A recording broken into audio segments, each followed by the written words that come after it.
the senses are wired through our subconscious. For every single sense that we have, sight, taste, touch, smell, sound, even our vibrational sense, the very first place they synapse is in our thalamus, in the deep part of our brain.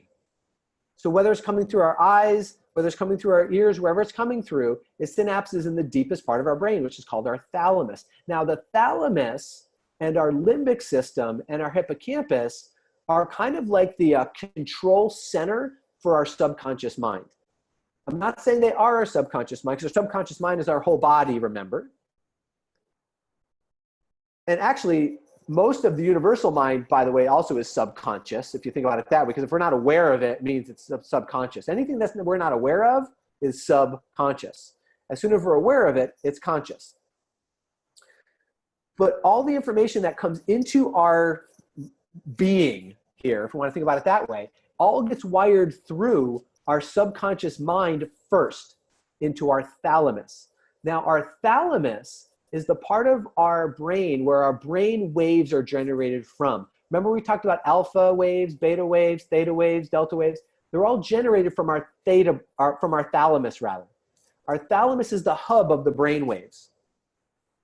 And these brain waves, they are information, just like a radio.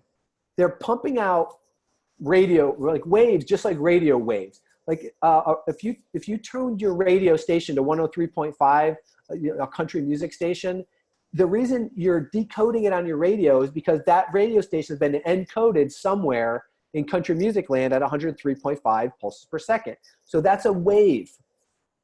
Radio waves are like brain waves. So our brain waves also have vibrational frequencies associated with them.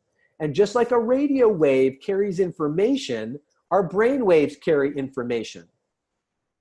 So somewhere off, if you listen to NPR, somewhere off in the NPR station, there's a person talking, that's information. They put it on a radio wave, it's carried out, you decode it, then you get the information. And we all know that information affects our behavior.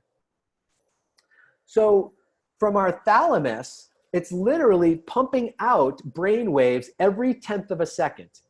Every 1/10 of a second, a brain wave is emitted from the thalamus. And those brain waves, they don't travel through the air like radio waves do. They travel through our connective tissue. Because our connective tissue is energetically charged and it's programmed to perform certain functions because it's crystalline. So these brain waves are transmitted through our connective tissue. And they're being propagated out constantly. So now, any information that comes in from the outside, and that's what this red arrow is about, coming up the spinal cord, coming in from the outside. And this is whether it comes from the eyes or from the ears or wherever. It has to go through these brain waves before it even gets to the thalamus. And then from here, then it goes up into our cortex. And this is where we think, right? This is where we make decisions. This is where we rationalize up here in our higher levels of our cortex. So what we want to point out is by the time any information comes into our system, by the time it gets to our cortex, it's already been filtered through our subconscious. It's already been filtered through our subconscious. So we like to say that our subconscious mind tells our conscious mind how to think about things. And there's a slide on this later, but I'll just say it again. Our subconscious mind tells our conscious mind how, H-O-W, how to think about things. It doesn't tell our conscious mind what to think about. It tells our conscious mind how to think about what we're thinking about. Our subconscious mind tells our conscious mind how to think about what we're experiencing, in other words. And so it picks up that how by the signal or information having to go through these brain waves before it ends up on our cortex.